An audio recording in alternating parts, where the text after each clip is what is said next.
Permettez-moi de souligner simplement un point encore, à savoir l'avènement du Fils de l'homme, Matthieu 24, 27, 37, 39.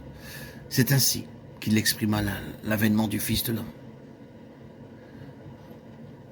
Au jour merveilleux, au matin glorieux, quand viendra le Fils de Dieu. Le Seigneur parle, et les Écritures parlent de l'avènement du Fils de l'homme. Non pas du Fils de Dieu, c'est vrai, c'est le Fils de Dieu qui vient, mais vous saisissez l'intention très réelle ici. C'était l'homme pour l'homme, en tant qu'homme, d'un bout à l'autre, et ce sera cela à la fin.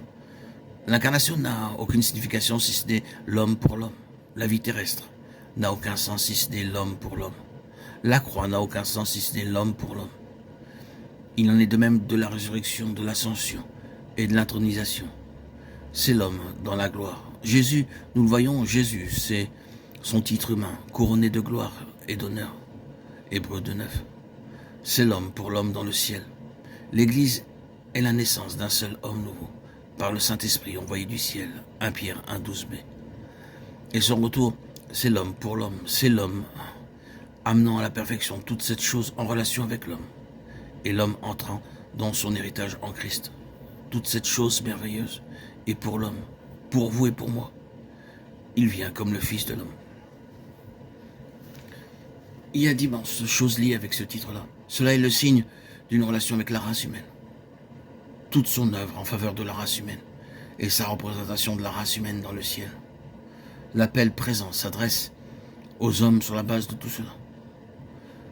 Oh, quelle caricature de tout cet ensemble s'est introduite avec la fête de Noël. Considérez cela à la lumière de ce que nous avons dit à propos de l'incarnation, de la rédemption, de la reconstitution et de la glorification de l'homme. Où cela trouve-t-il sa place dans le Noël commun de notre temps? Le diable a simplement transformé la chose tout entière et a fait d'elle une contradiction à sa signification véritable. Il l'a utilisé comme un moyen pour mettre en avant cet autre homme, le vieil homme, et l'encourager à se repaître pour sa propre satisfaction. Et il en est ainsi pour toute autre chose. Chacune de ces choses a pris une mauvaise tournure. À l'avènement du Seigneur Jésus, tout cela sera remis en place. Mais en attendant, son appel s'adresse à nous, à l'homme sur le terrain de cette chose-ci. Savoir qu'il est venu pour notre rédemption. Il est venu pour nous rendre différents, pour nous reconstituer. Il est venu afin de nous rendre parfaits conformément à sa propre image. Il est venu pour nous glorifier. Il a montré par sa propre vie ici-bas que cela peut être accompli. Cela a été réalisé dans un homme. Cela peut être accompli car il a réalisé. Il nous est dit, le Fils de Dieu apparut afin de détruire les œuvres du diable. Il l'a réalisé. 1 Jean 3, 8. Il est venu pour détruire les œuvres du diable. Et il l'a accompli dans sa croix. Il nous adresse un appel sur une base très très large. C'est toute la rédemption. La rédemption est une chose formidable. Nous avons une grande rédemption parce que nous avons un grand Rédempteur. Nous avons considéré le moment où il viendra mettre les dernières grandes touches à tout cela. Donner la touche finale à toute cette rédemption merveilleuse de l'homme, de la terre, de toute la création. Lorsqu'il viendra en ce jour-là pour être glorifié dans ses saints. 2 Thessaloniciens 1, 10.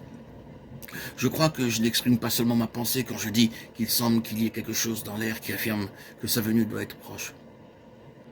Il nous semble éprouver que cela ne peut pas être lointain.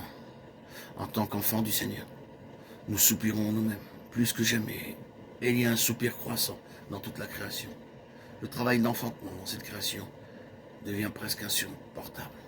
Cette terre a besoin de rachat. Dieu seul sait ce qui lui arrivera si elle n'est pas rachetée. Mais quoi qu'il en soit, il y a quelque chose dans l'esprit d'un véritable enfant de Dieu qui affirme que sa venue approche. C'est la seule espérance. Il n'y a d'espoir dans aucune autre direction. Chacun reconnaît cela, les sauvés comme les perdus. À moins que le Dieu Tout-Puissant n'intervienne, il n'y a aucun espoir pour ce monde. Mais il va intervenir. Il va intervenir en son Fils. Et il y a de l'espérance. Et ainsi, l'apôtre parle de cette bienheureuse espérance, de la manifestation de la gloire de notre Sauveur Jésus-Christ. Tite 2,13. Que le Seigneur nous remplisse d'une joie nouvelle dans la contemplation même de sa proche venue pour parachever tout ce qu'il a commencé.